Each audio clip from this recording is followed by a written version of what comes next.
Hola, muy buenas a todos, soy Total War y hoy os traigo un vídeo bastante especial.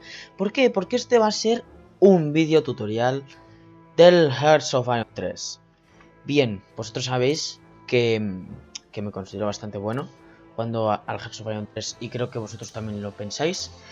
Y sabiendo que hay gente que no termina de pillar bien el juego, a pesar de que falta todavía muy poco para que el Hearts of Iron 4 salga, es decir, que el juego está un poco tardío, pues digamos que todavía hay bastante gente que no lo logra entender bien. Bien, pues primero tengo que deciros que de los de Paradox, este es uno de los más fáciles. Lo que pasa es que primero hay que saber muy bien lo que se maneja. En cuanto ya lo controlas va todo rodado. Muy bien. Voy a explicar todo el juego. Voy a intentar explicarlo. Usando como base Alemania. Bien. Pues vamos a ello. Pues muy bien. Primero, tenemos un gran mapa de campaña en donde se ven representadas todas las naciones del mundo en el año 36. Cada país está subdividido en muchísimas pequeñas regiones en donde tú puedes construir un montón de cosas. En cada región hay 10 posibilidades de edificios, ¿no? Tenemos radares, es decir, puede haber bases aéreas, bases navales, fuertes costeros, fortificaciones, baterías antiaéreas, radares, reactores nucleares, plantas de diseños de cohetes, fábricas, infraestructura. Pues, ¿qué hacen cada una de ellas? Bien, pues la base aérea, lo podéis imaginar, son los aeródromos. La naval, los puertos. Los fuertes costeros, pues los fuertes costeros, básicamente. Y las fortificaciones terrestres serían las fortificaciones, los búnkeres que hay en un territorio determinado. Gracias a estos fuertes se tiene un penalizador para las unidades pues enemigas que te ataquen. Un penalizador a la hora de atacar a medida que el nivel del fuerte sea mayor. Las baterías antiaéreas pues harán que la infiltración de aviones sea muchísimo más difícil. El radar te permite controlar hasta cierto punto lo que está pasando detrás de tus fronteras.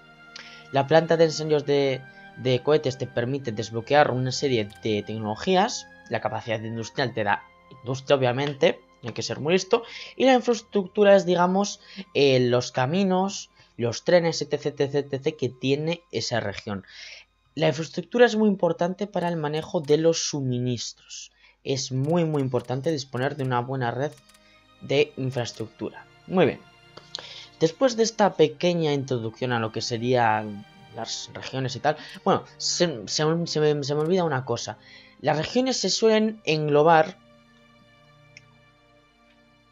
en zonas más grandes llamadas regiones, las cuales puedes reclamar como objetivo de guerra. Es decir, si tú quieres, por ejemplo, si tú estás jugando con, por ejemplo, Checoslovaquia, y quieres más o menos pues la parte esta que tienes aquí de Alemania, lo que se correspondería con Pomerania más o menos, pues tú buscas, das aquí y lo reclamas. Y ya está. Bueno, ahora sí que sin nos vamos al apartado de recursos. Básicamente el país tiene 7 principales recursos.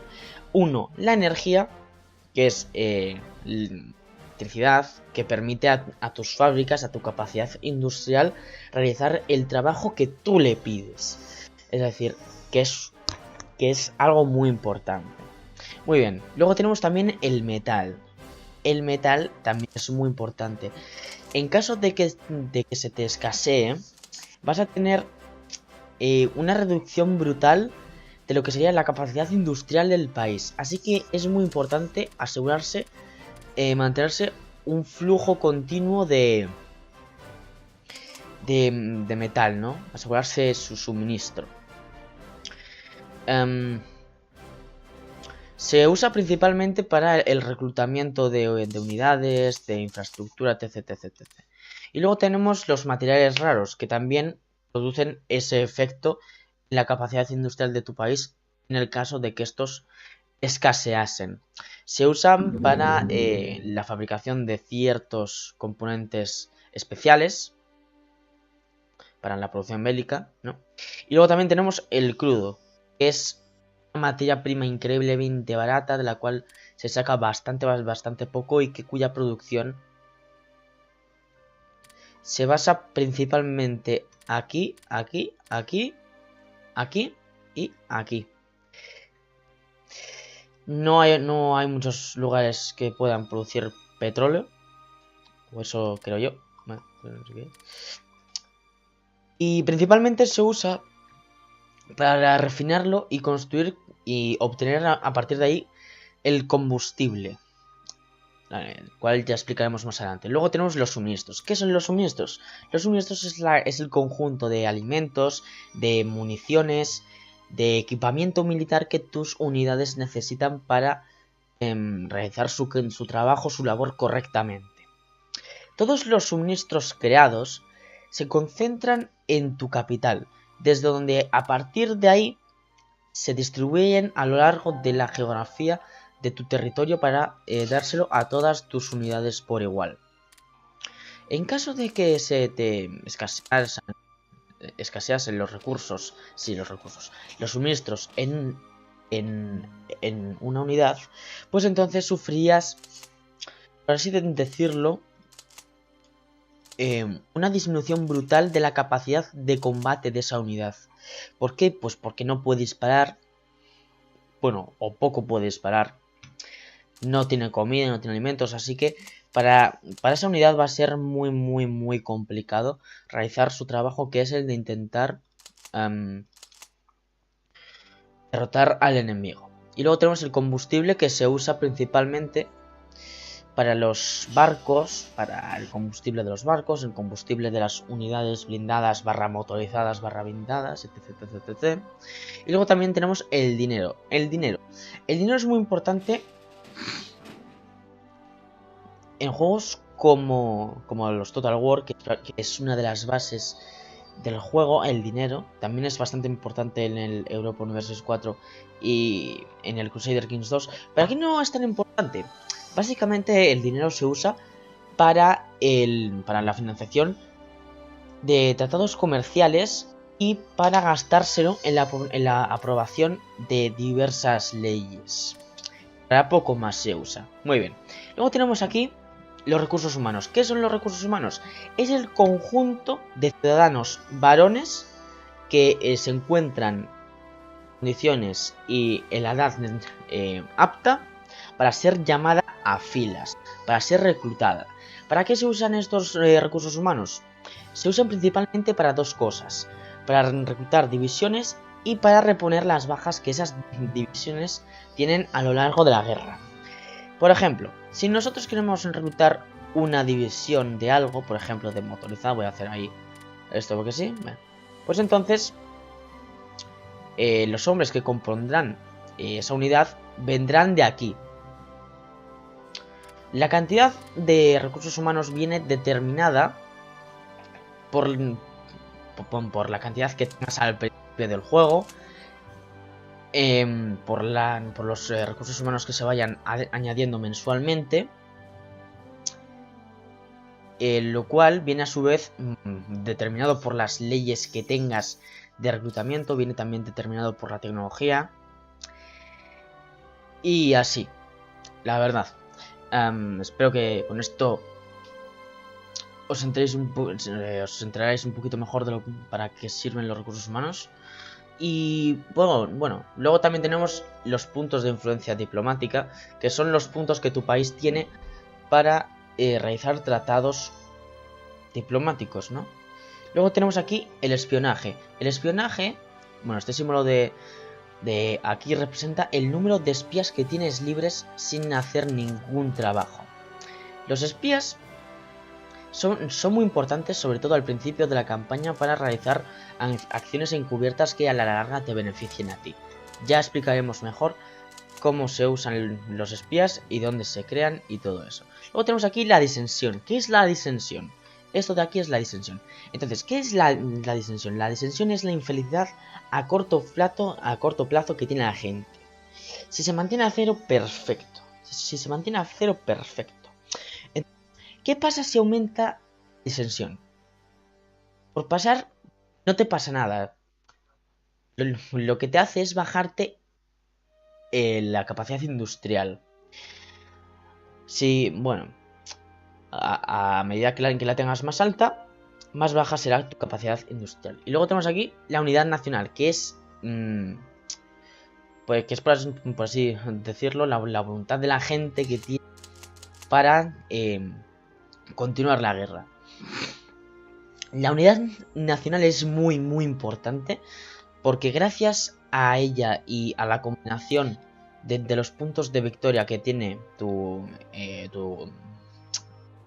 país, puedes determinar la rapidez con la cual tu país se rinde en el caso de sufrir una invasión.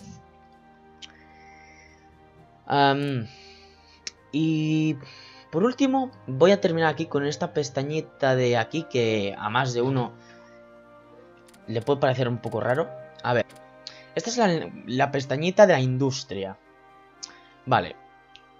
Primero, el número de la izquierda, el que está en números rojos, representa la IC desperdiciada, es decir, la capacidad industrial que tú no estás utilizando para nada en ningún momento, ni para fabricar suministros, ni para reclutar divisiones, ni unidades, ni nada, ni para modernizar el ejército, ni para crear bienes de consumo, no estás haciendo nada con ella.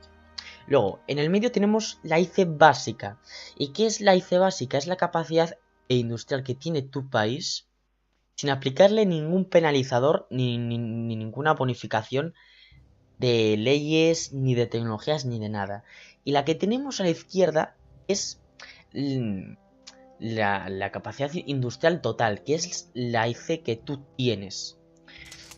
¿Cómo consigo aumentar la capacidad industrial total, por así decirlo? Mediante la investigación de dos tecnologías muy importantes y mediante la aprobación de diversas leyes económicas. Tenemos aquí este ramo y bueno, pues entonces dependiendo de en cuanto más abajo esté, pues la cantidad de capacidad industrial será mayor y a medida que nos vamos yendo hacia arriba la capacidad industrial de tu país será menor. Muy bien. Pues pasamos a ver en cuánto llevamos. 16 minutos, vale. Primero, a ver, vamos a seguir con los apartados de la diplomacia. Muy bien.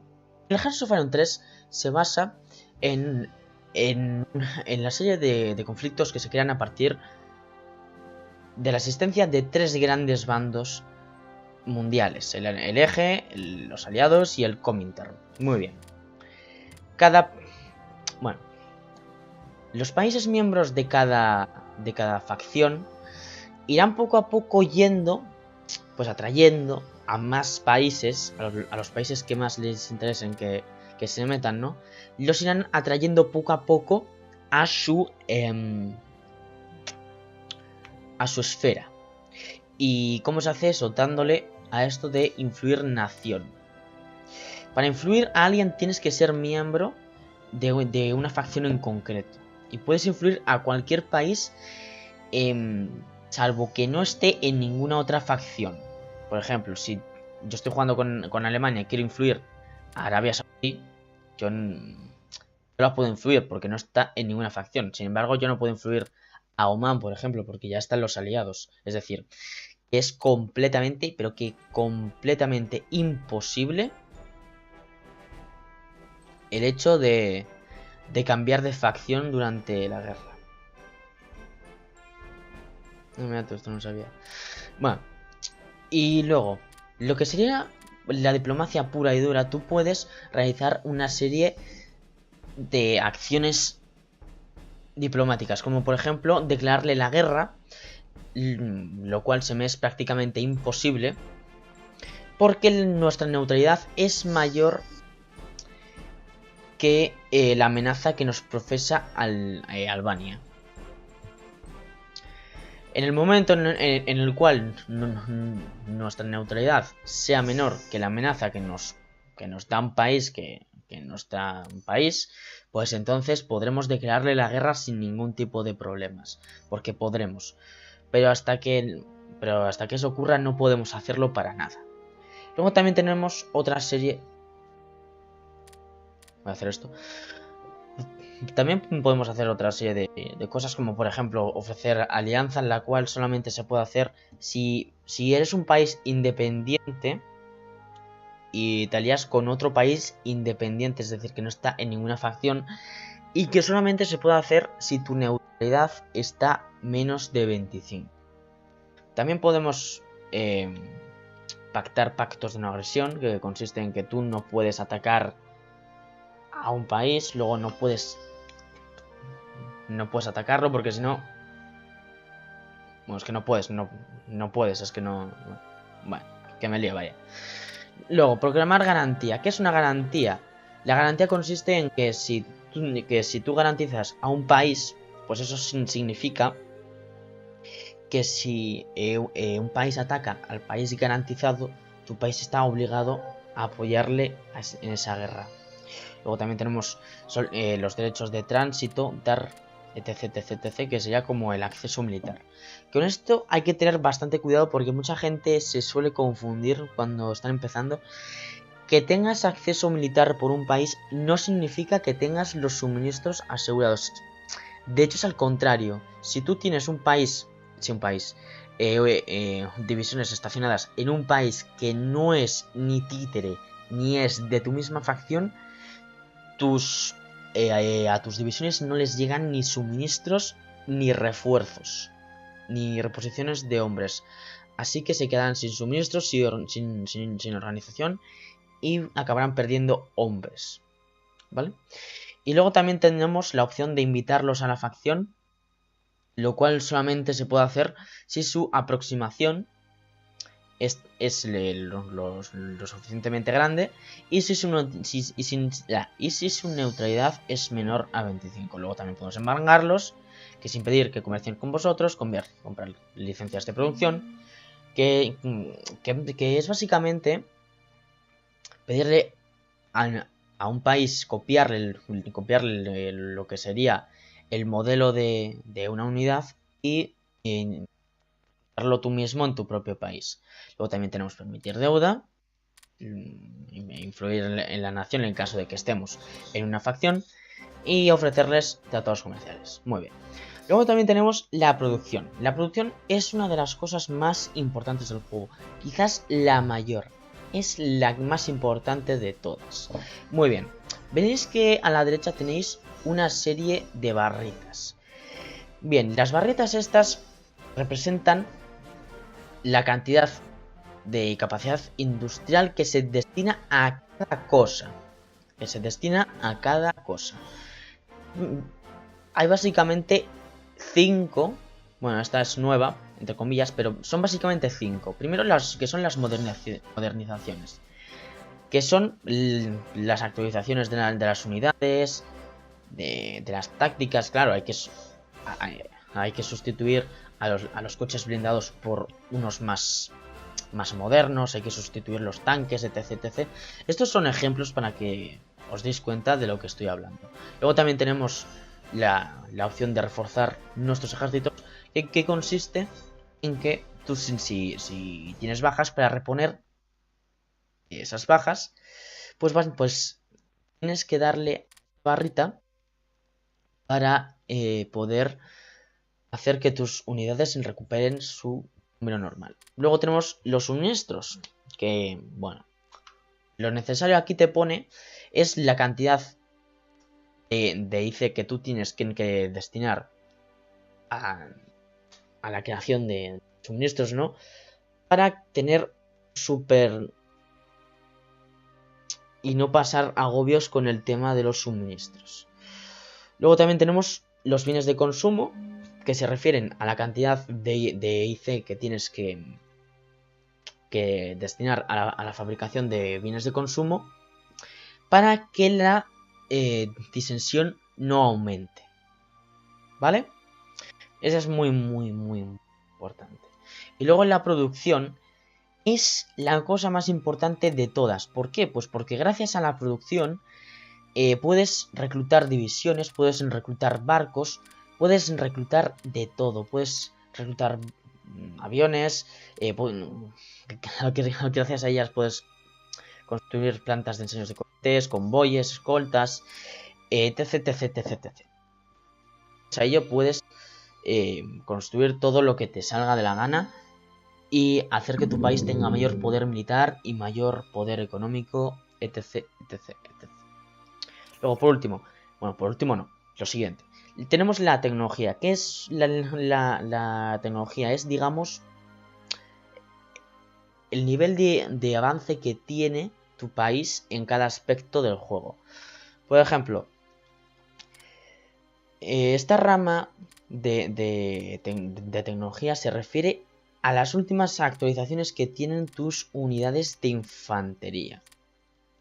Si queremos hacer que nuestro ejército sea más moderno, pues solamente tenemos que darle aquí y automáticamente investigaremos lo que sería la rama de la infantería. Si queremos hacer que nuestros tanques sean mejores y más modernos, pues solamente hace falta ponerse a investigar, pues etc, etc. Luego hay más barras destinadas a lo que sería la artillería. Luego estos son ya cosas especiales. Los escoltas, que serían los cruceros ligeros, los destructores, los submarinos, los cruzados pesados, los acorazados, los portaaviones, los cruceros, los cruzados. Luego también tendríamos la rama que va destinada a los bombardeos, a los bombarderos. Luego también tenemos otra que va destinada a los cazas. Luego otra que va destinada a lo que sería la industria y a la obtención de materias primas. Todo eso, bueno, ¿vale? Luego esto ya sería de proyectos secretos, por así decirlo. Luego estos serían teorías de ingeniería, tácticas de tierra para el ejército terrestre.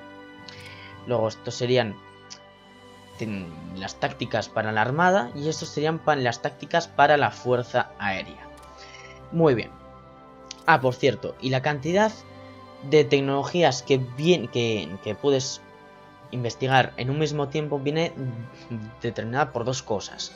Por la cantidad de liderazgo que tengas, que en este caso son de 29,68 puntos, y la cantidad de puntos que se le dan exactamente a lo de investigar. Por ejemplo, yo no puedo ponerme a investigar solamente, por así decirlo, bueno, no puedo ponerme a investigar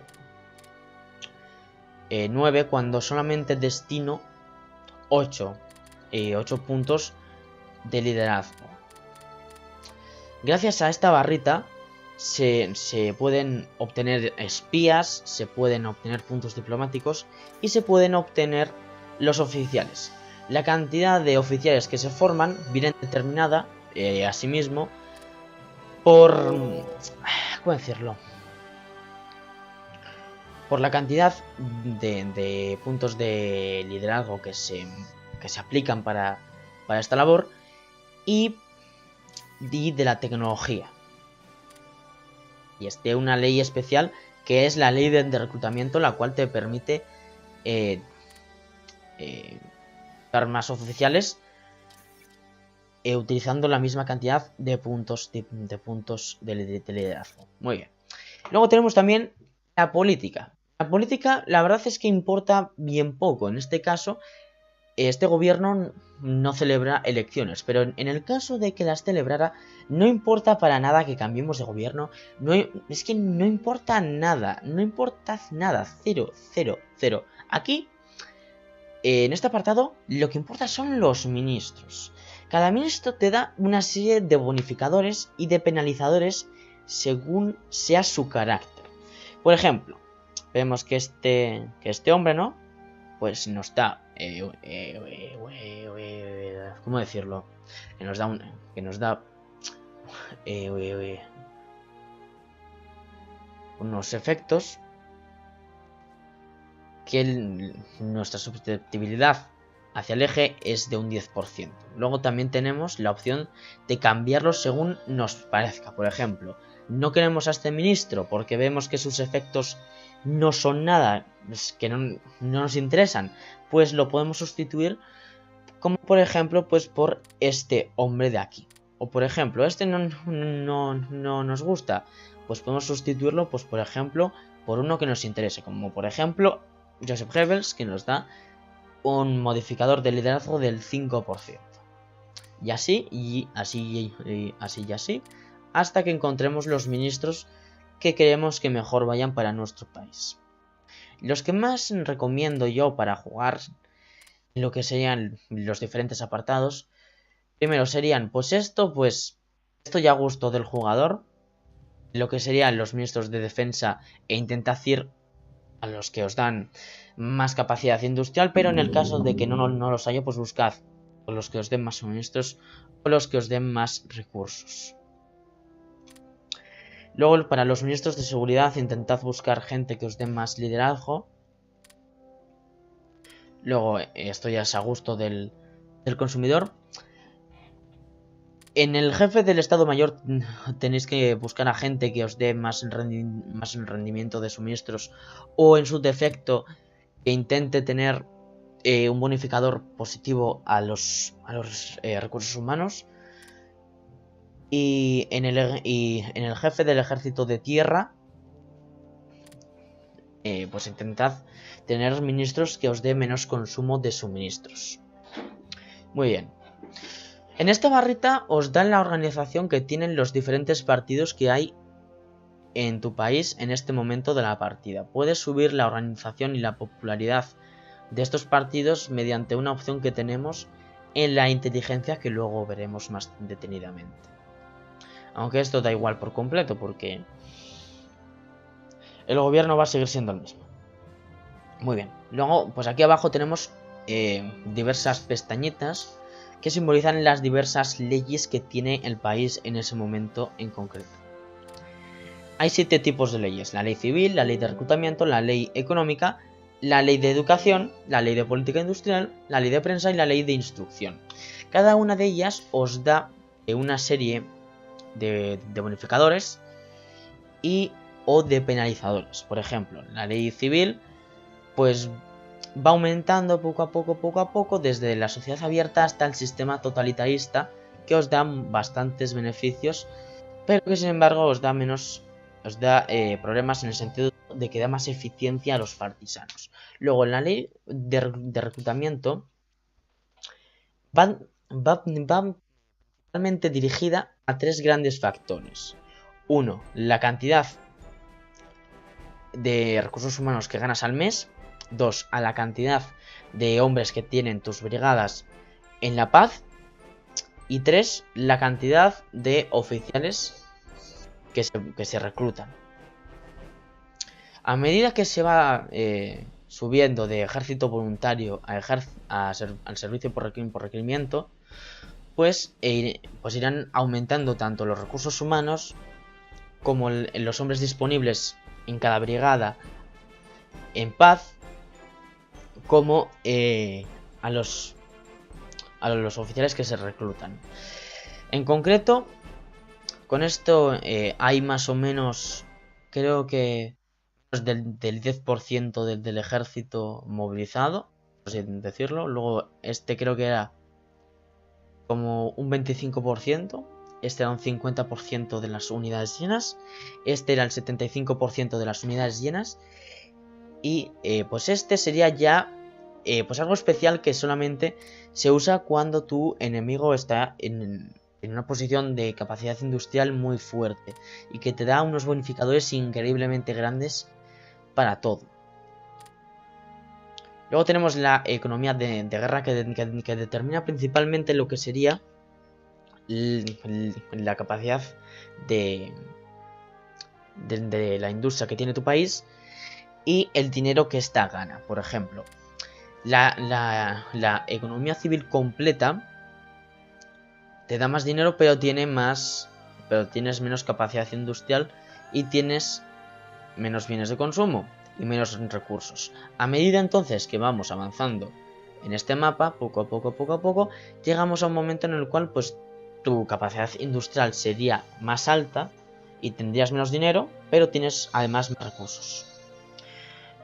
La ley esta de la economía civil completa es bastante importante porque para los países que no están en ninguna facción, creo, tienes la opción de darle a una decisión que tienes en la diplomacia, que por cierto se me olvidó explicarlo, en la cual tú si la apruebas vas a tener un cambio al día de menos 20, no, de menos 0,20 en la neutralidad, lo cual es una barbaridad. Luego la ley de inversión de educación determina la cantidad de puntos de liderazgo que tienes, pero también determina la cantidad de dinero que ganas. Obvio, ¿no?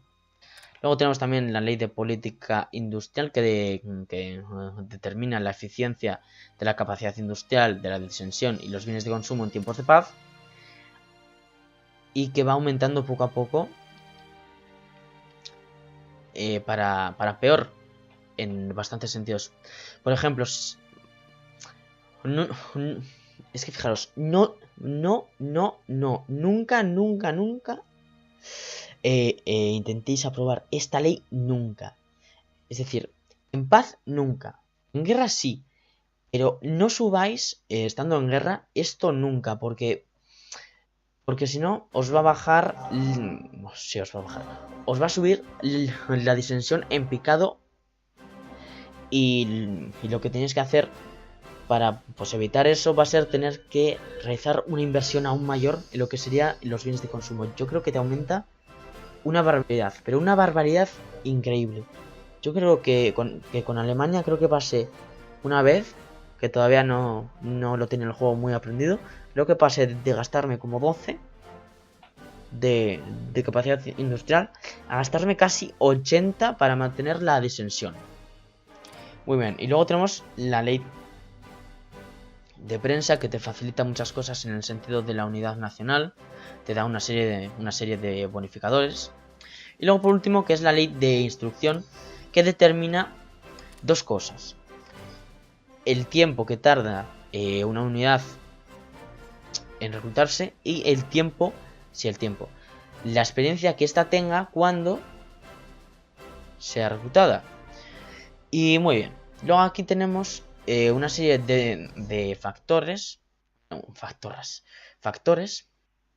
que influyen en la unidad nacional.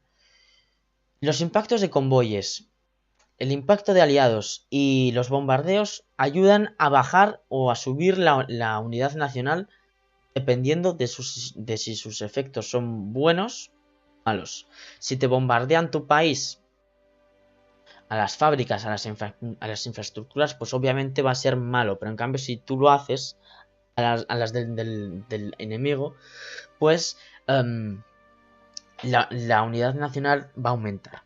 Y luego tenemos abajo la pestañita de movilizar, lo cual se puede hacer en cualquier momento. Da igual la ley de reclutamiento que tengamos en ese momento, lo podemos hacer en cualquier momento. De hecho, lo podemos hacer prácticamente ahora que estamos al principio del juego. Os saldrá un mensaje así. Y también lo podemos desmovilizar. Luego, hay dos opciones aquí que pueden confundir bastante. Primero, liberar un país solamente se puede hacer si eres miembro de una facción y tienes un país aliado que se rendiera ante sus enemigos. ¿Y cómo se hace eso? Es decir, ¿cómo se puede restaurar su dominio? Muy fácil, solamente tienes que capturar su capital, le das a liberar país, ¡pum! Y con eso ya tienes otra vez el país formado. Bueno, tendría que reconquistar todo su territorio, pero digamos que el país ya está formado. Es decir, que el país volvería del exilio y pasaría a ser de tu bando. También puede ser que, por ejemplo, tú estés jugando, por ejemplo, con Dinamarca y que te conquisten y que en un principio estés los aliados y que por azares de la vida, pues los soviéticos te liberen a ti, entonces pasas a ser del Comintern. Es decir, que eso es bastante lioso y es algo bastante bueno porque recrea mejor lo que sería el ambiente de la Guerra Fría, de la antesala de la Guerra Fría, el obtener ahí más países aliados y satélites. Y luego la opción de crear títeres. Lo que pasa cuando haces esto, pues es que pues que una parte de tu territorio se te extiende y creas ahí un estado vasallo, completamente vasallo tuyo, el cual pues se va a encargar de la represión de su territorio y va a estar contigo a muerte. No se puede ir de ahí. Es un chollo. Es muy bueno para, por ejemplo, casos como por ejemplo, que tienes la Guayana, porque rendiste a Inglaterra, pues es muy recomendable liberar la Guayana, porque para lo que te da y para lo que te y para los rebeldes que puede dar de nacionalistas y tal, pues la verdad es que fastidia mucho. Luego otra opción pues puede ser Pakistán, en el caso de que la conquistaras. Luego también tenemos Indochina, etc, etc, etc. Solamente intentar pues hacerlo en lugares donde, por sus características naturales y por su capacidad, pues digamos que no es tan importante mantenerlas bajo tu control y que te den bastantes problemas los rebeldes. Y luego tenemos por último la inteligencia. Gracias a la inteligencia puedes realizar diversas misiones en los países del mundo que quieras.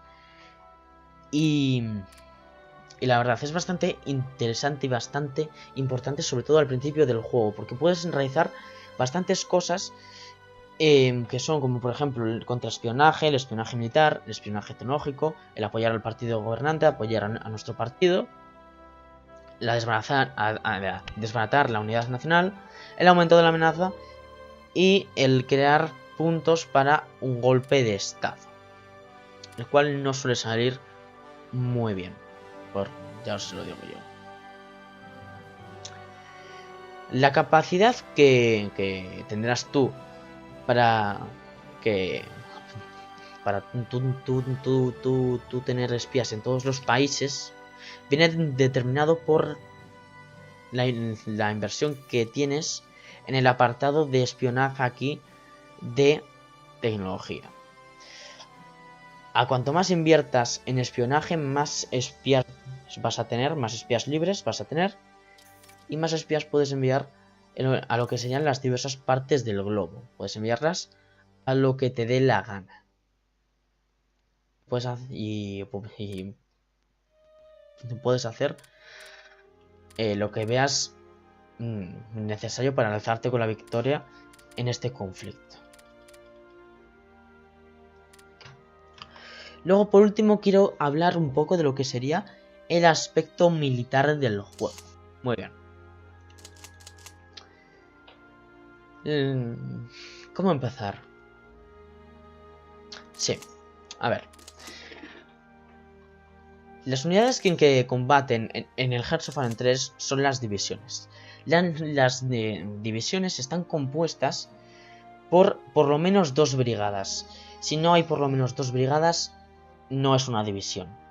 Cada división está al mando de un general que tiene una serie de habilidades y que tiene un conjunto de destreza importante. Luego, las unidades se estructuran según los cuarteles generales mandados por un capitán mayor, es decir, por un general de rango mayor, el cual te da a todas las unidades que tiene bajo su mando una serie de bonificadores especiales. Y luego en la escala de arriba del todo tenemos el cuartel general, que es, digamos, el cuartel general más importante. ¿Por qué? Pues porque el cuartel general controla una serie de cosas como la distribución de los suministros. ¿Qué más? Y la capacidad que tienen tus tropas de no alejarse de la influencia de la radio que tiene cada cuartel general. Muy bien, ¿cómo se crean las divisiones? Pues muy fácil. En esta pestañita le dais a crear las divisiones que queréis que os dé la gana con la configuración que queráis. Y eso. Aunque es muy importante saber y tener en cuenta que no podéis mezclar unidades lentas con unidades rápidas. ¿Cuáles son las unidades rápidas? Pues los blindados ligeros, pesados. Bueno, pesados ya no son tan rápidos, pero siguen siendo unidades rápidas. Blindados, unidades motorizadas barra mecanizadas, cazacarros, vehículos blindados y artillería autopropulsada y antiaéreos motorizados. No, vosotros no las podéis combinar. Bueno, esto también es motorizado. También es rápida, por así decirlo. No podéis nunca, excepto por alguna razón especial, mezclarlas con unidades lentas. ¿Por qué? Pues porque entonces la división creada irá a la velocidad de la brigada que tenga menor capacidad de desplazamiento. Es decir, si yo intento crear esta división, la velocidad a la que irá va a ser de 4 km por hora como mucho. ¿Por qué? Pues por culpa de esta artillería, la cual solamente puede ir a 4 km por hora. Así que no me hagáis burradas como por ejemplo pude llegar a ver que... Perdón por la interrupción. Pues eso, que nunca me hagáis las burradas que pude llegar a ver en un vídeo que fue, la verdad, que fue, digo, esto ya. En todo caso, la configuración de las unidades que yo siempre hago es esto para las unidades, por así decirlo, blindadas, así de importancia. Luego, motorizadas más blindado o artillería autopropulsada para las motorizadas. Luego para las unidades de infantería normal con antitanque o en su defecto con artillería. Y para unidades así ya más especiales, pues yo que sé, que necesitemos de más potencia de fuego, pues por ejemplo esto, que es lo que estoy haciendo con mi campaña con Polonia. O lo que veáis, cierto, para controlar el territorio lo que no podéis hacer es empezar a crearos tropas buenas, sino que tenéis que dar solamente una brigada. Es decir, diversas brigadas, pero que sean algo muy barato de reclutar. ¿Por qué? Pues porque los rebeldes son muy fáciles de destruir. Cualquier unidad regular del ejército los mata, les vence. Así que no importa gastarse grandes cantidades de hombres y de recursos para reclutar grandes contingentes de divisiones que mantengan a la población bajo control. Y bueno, creo que por aquí ya acabamos este tutorial del Hearts of Iron 3. Si deseáis que os explique más cosas más en concreto del juego, solamente me tenéis que comentármelo a mí. Y yo pues intentaré hacer un tutorial de eso en concreto más pormenorizado y más exhaustivo. Espero que os haya gustado este pequeño vídeo. Bueno, pequeño entre comillas, pero bueno. Dadle like, suscribiros y hasta luego. Nos vemos en el próximo vídeo. Adiós. Costeros, fortificaciones, batallas antiaéreas, radares, reactores nucleares, plantas de diseños de cohetes, fábricas, infraestructura. Pues ¿qué hacen cada una de ellas? Bien, pues la base aérea, lo podéis imaginar, son los aeródromos. La naval, los puertos. Los fuertes costeros, pues los fuertes costeros, básicamente. Y las fortificaciones terrestres serían las fortificaciones, los búnkeres que hay en un territorio determinado. Gracias a estos fuertes se tiene un penalizador para las unidades pues enemigas que te ataquen. Un penalizador a la hora de atacar a medida que el nivel del fuerte sea mayor. Las baterías antiaéreas pues harán que la infiltración de aviones sea muchísimo más difícil. El radar te permite controlar hasta cierto punto lo que está pasando detrás de tus fronteras. La planta de ensayos de cohetes te permite desbloquear una serie de tecnologías. La capacidad industrial te da industria, obviamente, hay que ser muy listo.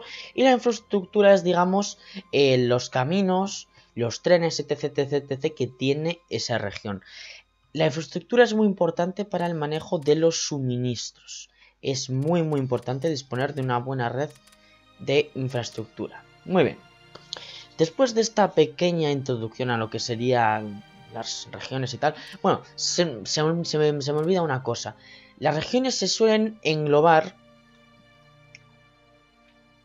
en zonas más grandes llamadas regiones, las cuales puedes... ¿no? Y luego también tenemos el crudo, que es una materia prima increíblemente barata, de la cual se saca bastante poco y cuya producción se basa principalmente aquí, aquí, aquí, aquí y aquí. No hay muchos lugares que puedan producir petróleo, o eso creo yo.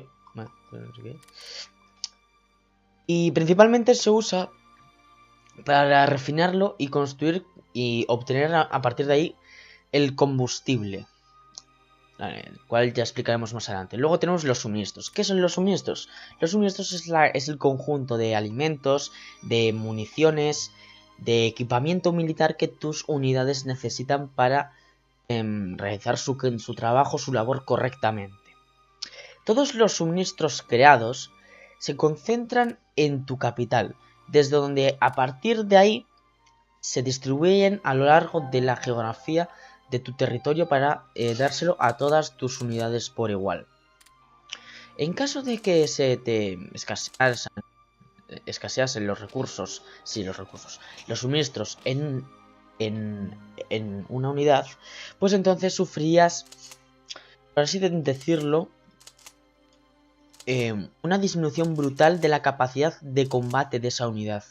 ¿Por qué? Pues porque no puede disparar, bueno, o poco puede disparar, no tiene comida, no tiene alimentos, así que para esa unidad va a ser muy complicado realizar su trabajo, que es el de intentar...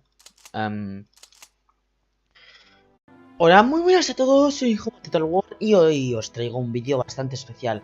¿Por qué? Porque este va a ser un vídeo tutorial del Hearts of Iron 3. Bien, vosotros sabéis que me considero bastante bueno cuando al Hearts of Iron 3 y creo que vosotros también lo pensáis. Y sabiendo que hay gente que no termina de pillar bien el juego, a pesar de que falta todavía muy poco para que el Hearts of Iron 4 salga, es decir, que el juego está un poco tardío, pues digamos que todavía hay bastante gente que no lo logra entender bien. Bien, pues primero tengo que deciros que de los de Paradox, este es uno de los más fáciles. Lo que pasa es que primero hay que saber muy bien lo que se maneja. En cuanto ya lo controlas, va todo rodado. Muy bien. Voy a explicar todo el juego. Voy a intentar explicarlo usando como base Alemania. Bien. Pues vamos a ello. Pues muy bien. Primero, tenemos un gran mapa de campaña en donde se ven representadas todas las naciones del mundo en el año 1936. Cada país está subdividido en muchísimas pequeñas regiones en donde tú puedes construir un montón de cosas. En cada región hay 10 posibilidades de edificios, ¿no? Tenemos radares, es decir, puede haber bases aéreas, bases navales, fuertes. Reclamar como objetivo de guerra, es decir, si tú quieres, por ejemplo, si tú estás jugando, como por ejemplo, Checoslovaquia, y quieres más o menos, pues la parte esta que tienes aquí de Alemania, lo que se correspondería con Pomerania más o menos, pues tú buscas, das aquí y lo reclamas. Y ya está. Bueno, ahora sí que sí, nos vamos al apartado de recursos. Básicamente el país tiene 7 principales recursos.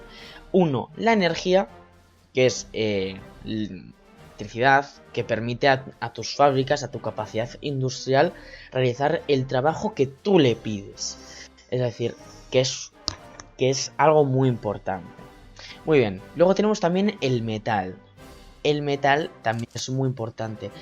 En caso de que se te escasee, vas a tener una reducción brutal de lo que sería la capacidad industrial del país. Así que es muy importante asegurarse, mantenerse un flujo continuo de metal, ¿no? Asegurarse su suministro.